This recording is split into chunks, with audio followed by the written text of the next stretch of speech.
Right now, somewhere under your lawn, a clock is ticking, and once it runs out, there is almost nothing you can do about crabgrass until next spring. Here's the thing almost nobody realizes until it's too late. Crabgrass doesn't come back from the same plant every year the way your regular grass does.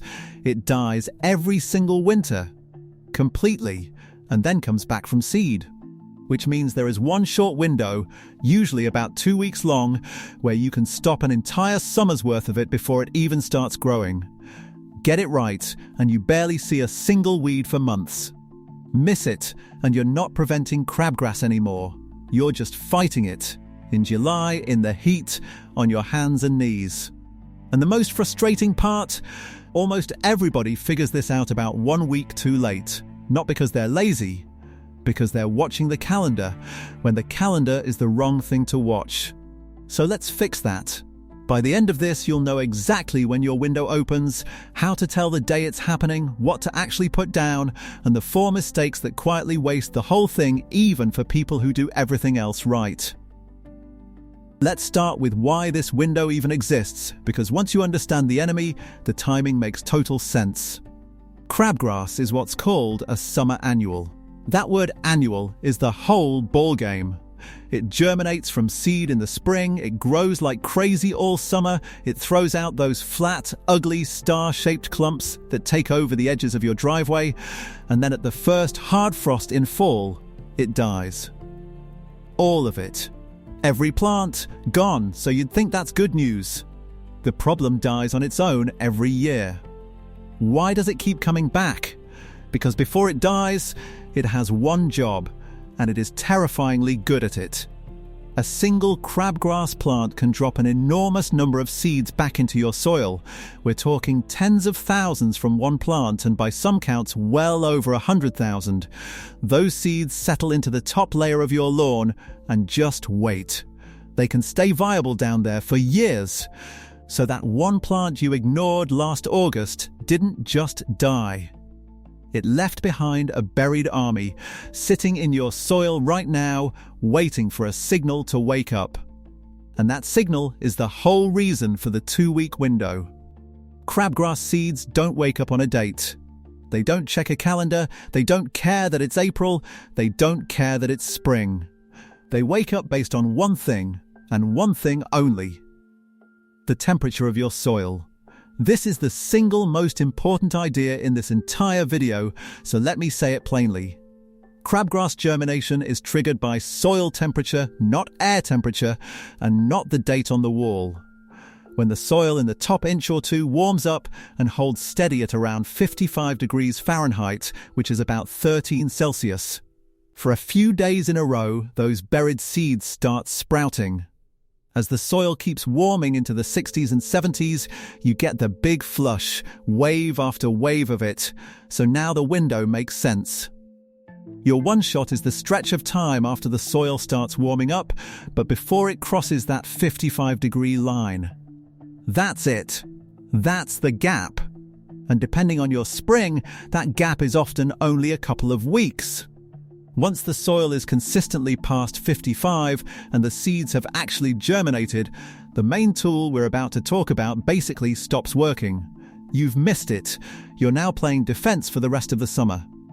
Which brings up the obvious question. If the calendar lies to me, how am I supposed to know when my soil hits that magic number? Because I'm not going to stand in my yard guessing. You've got 3 ways, and I'd use at least 2 of them together. The first is the most accurate, and it costs about $10. A soil thermometer. Not an air thermometer, not the weather app, an actual probe you stick about 1 inch or 2 into the dirt. Check it in the morning, same spot, a few days running. The day it's reading around 55 and climbing, your window is closing fast.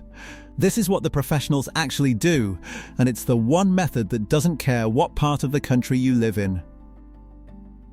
The second way is older than thermometers, and it's honestly kind of beautiful.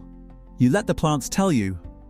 There's a shrub called forsythia, the one that explodes in bright yellow flowers in early spring before it even has leaves. You've definitely seen it, even if you didn't know the name. Forsythia roots respond to the same warming soil that wakes up crabgrass. So when you see forsythia blooming all over town, your clock has basically started. The old rule that landscapers have passed around for generations is this: when the forsythia is in full bloom, get your treatment down and finish before the blooms start to drop. Once those yellow flowers fade and fall off, consider it your last call. Nature just rang the bell. The third way is to know your own yard, because your lawn does not warm up evenly, and that fact is weirdly useful. The strips of grass right along your driveway, your sidewalk, and your patio warm up first, because all that concrete and asphalt soaks up sun and radiates heat straight into the soil next to it. South-facing slopes warm up early too. So crabgrass almost always shows up along the edges and the hot spots first, weeks before the middle of your lawn is even thinking about it.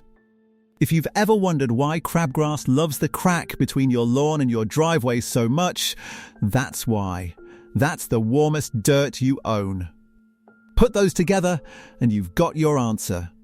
Soil thermometer for precision, forsythia as the visual alarm, and the edges of your lawn as the early warning zone.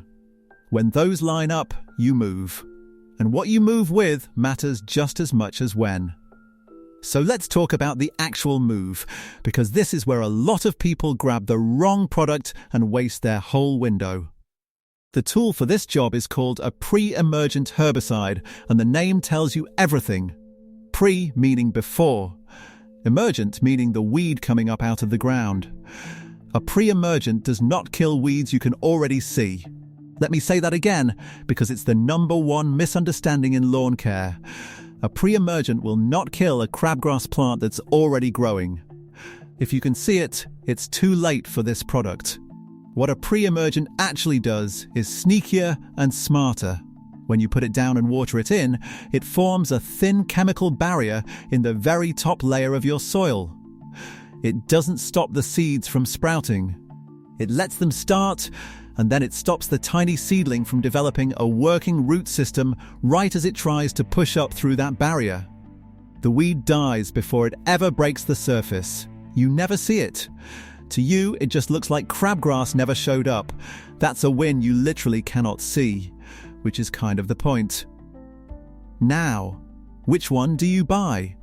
Walk into any garden centre in spring and you'll see a wall of options, and the names sound like robots. Let me cut through it. The most common active ingredients you'll run into are prodiamine, pendimethalin, and dithiopyre. They all create that barrier. The one worth knowing by name is dithiopyre, because it has a small bonus. It can also kill crabgrass that's just barely germinated, the youngest seedlings, which buys you a little forgiveness if you're running slightly late. So if you suspect you're cutting it close, that's the one I'd lean toward. If you want to go the organic route, the option you'll hear about is corn gluten meal. And I want to be straight with you here, because a lot of channels oversell this. Corn gluten can suppress some crabgrass, and it adds a little nitrogen to your lawn, so it's not nothing. But it's weaker and a lot less reliable than the synthetic options, and the timing has to be even more perfect. If chemical-free is a hard rule for you, use it. Just go in with realistic expectations and maybe a backup plan. Whatever you choose, there's one step people skip that quietly ruins the whole thing. You have to water it in. That barrier doesn't activate sitting on top of dry grass. Most products want about 1/4 to 1/2 inch of water within a couple of days of putting it down, either from rain or your sprinkler, to move it down into that top layer of soil where the seeds are. Put it down, water it in, done, skip the water, and you basically sprinkled expensive dust on your lawn. So that's the move. Right product, right timing, watered in.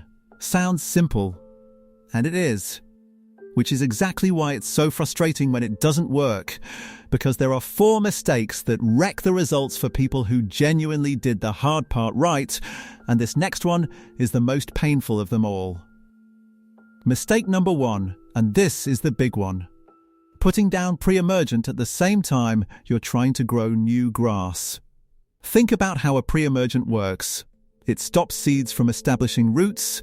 It is a seed-blocking barrier. It cannot tell the difference between a crabgrass seed and the nice grass seed you just paid $40 for. So if you spread pre-emergent and then overseed your lawn, congratulations. You just blocked your own grass from growing too. This is the single most common way people sabotage themselves in spring. The general rule is you pick one. Either you're preventing crabgrass this spring or you're seeding this spring, not both in the same spot at the same time. There are a couple of special seeding-safe products out there if you really need to do both. But unless you've specifically bought one of those, keep your pre-emergent and your grass seed in different seasons. Most people seed in the fall and prevent in the spring, and that rhythm works beautifully. Mistake number 2. Disturbing the soil after you've laid the barrier. Remember, that protection lives in a thin, continuous layer across the top of your soil. It works because it's unbroken, like plastic wrap over a bowl. So what happens if you aerate your lawn or dethatch it or rake it hard the week after you put pre-emergent down? You punch thousands of little holes right through your own barrier, and crabgrass seeds will find every single gap. So the order matters.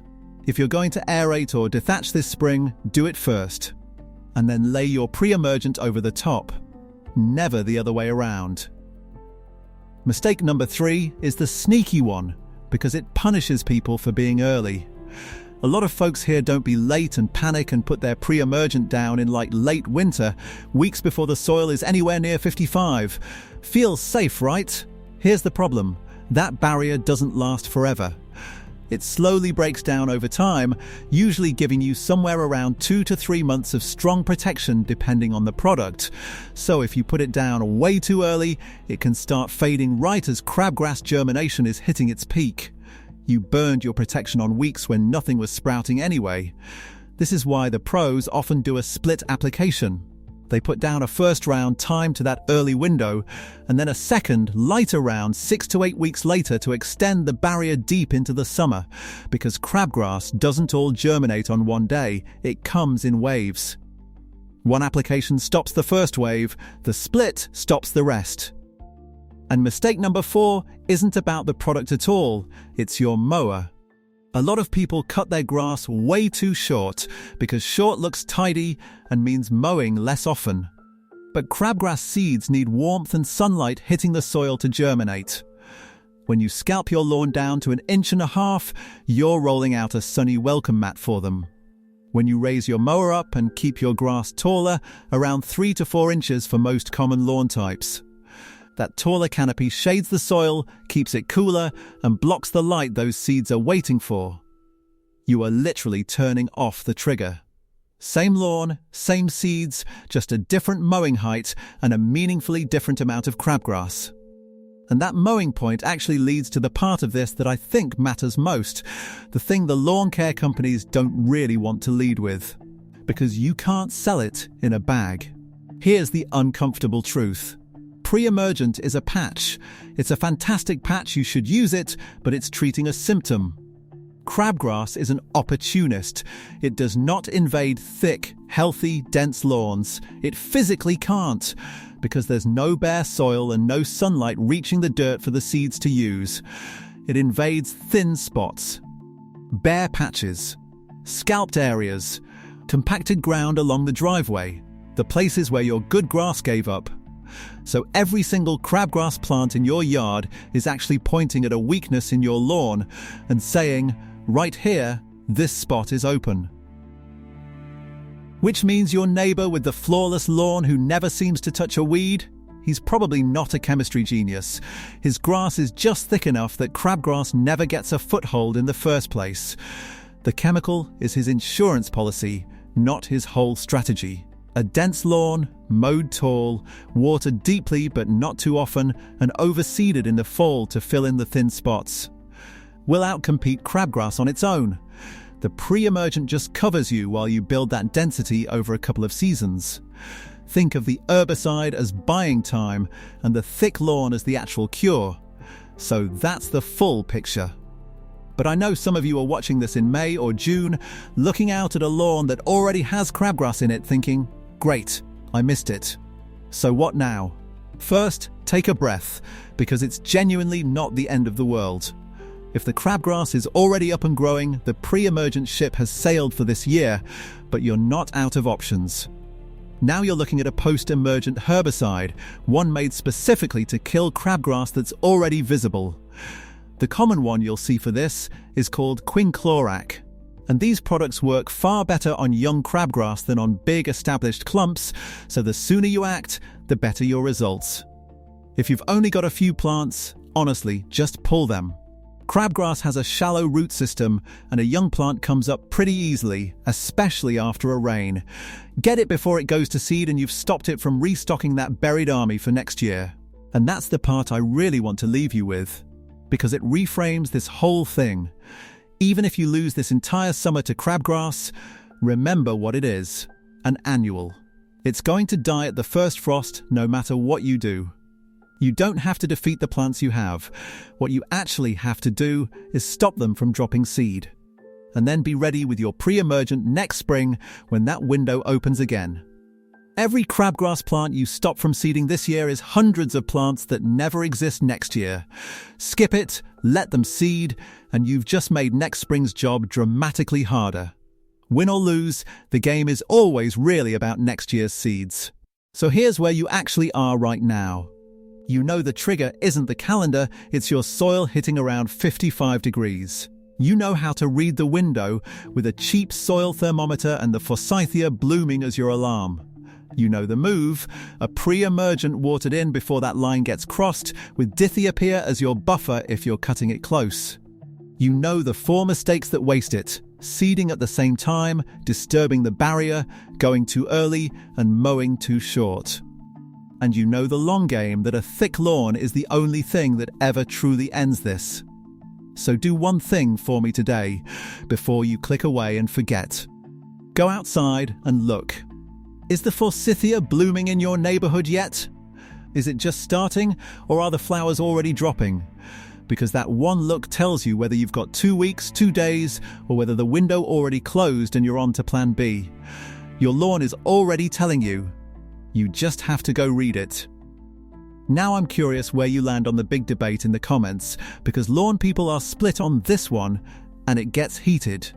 Are you team pre-emergent, hit it every spring like clockwork, or are you team thick lawn, build the density and skip the chemicals entirely? Because based on everything we just covered, the honest answer is probably that you need a little of both for a couple of years.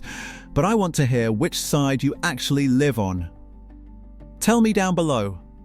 And if you'd rather never gamble on this timing again, the next thing to learn is the fall overseeding routine, the exact thing that builds a lawn so thick crabgrass can't even get started. That's the video on screen right now. Go watch it before you forget, because that window's got a clock too.